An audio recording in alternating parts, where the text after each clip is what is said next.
ଓଡ଼ିଶାର ସବୁଠାରୁ ବଡ଼ ଶିକ୍ଷା ଅନୁଷ୍ଠାନ ଯଦି କେଉଁଟା ଥାଏ ସେଇଟା ହେଉଛି କିଟ୍ ୟୁନିଭର୍ସିଟି। ଗତକାଲି କିଟ୍ ୟୁନିଭର୍ସିଟିକୁ ନୀତା ଅମ୍ବାନୀ ଆସିଥିଲେ, ଯିଏକି ଆମ ଦେଶର ସବୁଠାରୁ ଧନୀ ମହିଳା।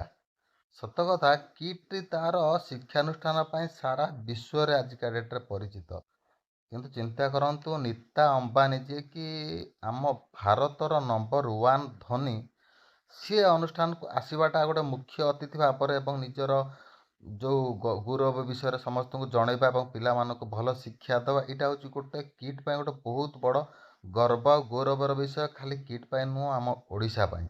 ସତ କଥା ଭାଇ, କିଟ୍ ପିଲାମାନଙ୍କୁ ଭବିଷ୍ୟତରେ ଗଢ଼ିବା, ପିଲାମାନଙ୍କୁ ମଣିଷ କରିବା, ଶିକ୍ଷା ଯେଉଁ ମାମଲାରେ ପିଲାମାନଙ୍କୁ ଆଗକୁ ନେବାରେ କିଟ୍ ସବୁବେଳେ ନମ୍ବର 1।